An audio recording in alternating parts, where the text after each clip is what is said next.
The moment Prince Akeem left the glittering kingdom of Zamunda for the streets of Queens, the world fell in love with coming to America. It made us laugh, it made us dream, but what if I told you that behind that joyful classic is a trail of heartbreak, hidden battles, and shocking loss?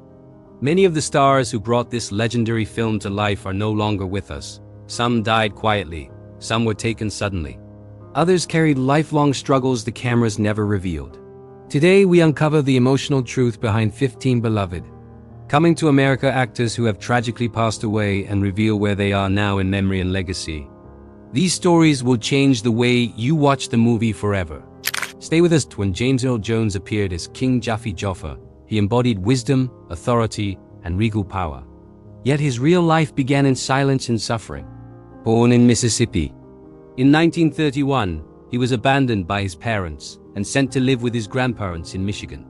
Trauma caused a severe stutter that robbed him of his voice for years. Isolated and ashamed, he barely spoke in school. His life changed when a teacher recognized his talent in poetry and reading aloud. That moment gave birth to the voice that would one day become Darth Vader, Mufasa, and one of the most powerful voices in entertainment history. But fame never erased grief. His first marriage failed. His second wife, Cecilia Hart, died of cancer. In 2016, in his final years, he battled diabetes and breathing complications quietly. On September 9, 2024, James Earl Jones passed away peacefully in Pawling, New York. At age 93, his legend remains eternal. John Amos, who played the loud, ambitious restaurant owner Cleo McDowell, built a career portraying strong black fathers across television and film. Born in Newark, New Jersey, his work in Roots, Die Hard 2, and countless TV shows made him a household name, but his final years were painfully tragic. In 2023, his daughter publicly accused his own son of abusing and isolating him. Authorities launched an investigation, and the once beloved father figure became the center of a heartbreaking family battle. On August 21, 2024, John Amos died quietly in California from congestive heart failure at age 84. Shockingly, the world learned that his daughter did not even know he had passed until nearly 2 weeks later. His final years were filled not with celebration, but confusion and sorrow. The graceful Queen Aeolian was brought to life by Madge Sinclair, a woman whose real life mirrored silent strength and enduring struggle. Born in Kingston, Jamaica, she faced divorce, single motherhood, and financial hardship while chasing acting opportunities. Her breakthrough came through Roots, Trapper John, M.D., and finally coming to America. In 1982, she was diagnosed with leukemia. For 13 long years, she fought blood cancer while continuing to work. Her final role was voicing Sarah B. in The Lion King. On December 20, 1995, Madge Sinclair died at just 57 years old. Her ashes were scattered in her native Jamaica, and years later her homeland honored her with a national award. Calvin Lockhart, who brought Colonel Easy to life, paid a heavy price to chase his dream. Born in Nassau, Bahamas, he left home at just 18 with nothing but ambition. In Queens, New York, he survived by driving taxis and running a small carpentry shop while enduring endless rejections from a racially closed Hollywood. With his dreams stalled in America, he took a bold risk and left the country. In Italy, Germany, and the United Kingdom, opportunity finally opened its doors. Success abroad carried him back to US films. In 2006, he married for the last time. Just 1 year later, on March 29, 2007, he died suddenly in the Bahamas at 72. Proof that some dreams demand exile before triumph. The cheerful fast food employee Morris was played by Louis Anderson, but behind his warmth lived a lifetime of hidden pain. Born in St. Paul, Minnesota, he was the 10th of 16 children in a home ruled by poverty and an abusive alcoholic father. Comedy became his survival tool. His career later soared with Family Feud, Life with Louis, and his Emmy-winning performance in Baskets. Yet in the 1990s, his life was almost destroyed by a blackmail scandal that forced him to pay hush money before the FBI intervened. Few people knew that Louis Anderson had been quietly battling blood cancer for decades. On January 21, 2022, he died in Las Vegas at age 68 from complications of the disease. The legendary Duke brothers, played by Don Amici and Ralph Bellamy, made a brief appearance that thrilled audiences. Don Amici, once so famous his name became slang for the telephone, had fallen into obscurity for decades before a late career resurrection through Trading Places and Cocoon, which earned him an Oscar. He died on December 6, 1993, from prostate cancer at age 85 in Scottsdale, Arizona. Ralph Bellamy, famous for playing the gentleman who never gets the girl, enjoyed over 7 decades in the entertainment industry.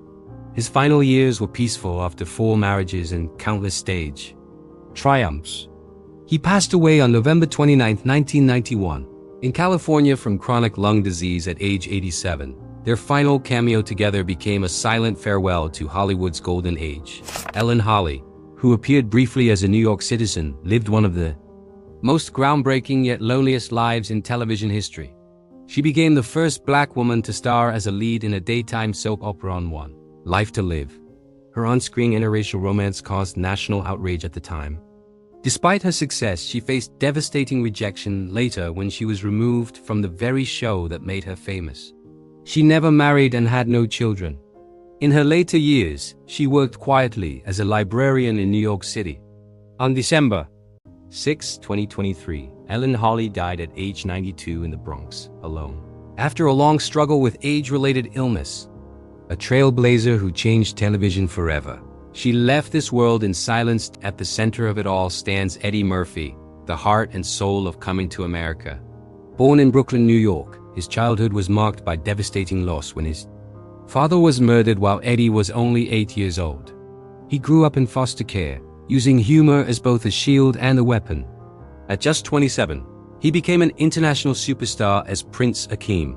His career exploded with Beverly Hills Cop, The Nutty Professor, and Shrek. Yet scandals followed him, including public backlash over controversial jokes, a highly publicized divorce from Nicole Mitchell, and a paternity scandal involving Melanie Brown. Many believed his career was over. Then came his triumphant comeback with Dreamgirls, earning him a Golden Globe and an Oscar nomination. Today, with a fortune exceeding $200 million, Eddie Murphy stands as proof that even when fame collapses, reinvention is possible. Arsenio Hall, who played the loyal Semie, rose alongside Murphy into superstardom. His late-night show dominated television, transforming him into the voice of young Black America. Then suddenly, in 1994, it all disappeared. The show was cancelled, rumors spread, and Arsenio Hall vanished from public life. The truth later emerged. He chose to walk away from fame to raise his son away from the pressures of stardom. Years later, he stunned the world by winning Celebrity Apprentice and returning to the screen in Coming to America in 2021. Though no longer in the spotlight nightly, his legacy as a pioneer in late-night television remains secure. Shari Headley, who played Lisa McDowell, became the woman a prince sacrificed his kingdom for. Despite instant fame, she chose a quieter, more stable career path in television through shows like All My Children and The Haves and the Have-Nots. In 1993, she married rapper Christopher Play Martin, but the marriage ended just 2 years later. As a single mother, she turned down major roles to raise her son. In 2021, she returned to the franchise as Queen Lisa, radiating maturity, strength, and grace. Her life remains a powerful symbol of balance between career and motherhood. The unforgettable Princess Imani was portrayed by Vanessa Bell Calloway, whose life off-screen was filled with quiet endurance. After achieving fame and Coming to America, she starred in What's Love Got to Do with It, Crimson Tide, and Saints and Sinners. She later revealed the heartbreak of a miscarriage that deeply shaped her life. In 2009, she was diagnosed with breast cancer and endured multiple surgeries, including a full mastectomy. She survived with courage and continues to inspire as a symbol of faith and perseverance. Before the world knew him as a global icon, Samuel L. Jackson appeared in Coming to America as a brief armed robber. At the time, his life was unraveling. Under addiction, he struggled with drugs and alcohol, barely surviving on minor theater work. Rehab saved his life. His breakout role as a crack addict in Jungle Fever launched a career that exploded with Pulp Fiction, Star Wars, The Avengers, and more than 150 films. Today, his movies have earned over $27 billion worldwide, making Samuel L. Jackson the highest-grossing actor in film history. His story is one of redemption forged through survival. The journey from Zamunda to Queens may have lived on screen, but the real journeys of these stars were filled with triumph, loss, and unspoken battles. Some rose as legends. Some were scarred by illness, Some were betrayed. Some faced the end alone.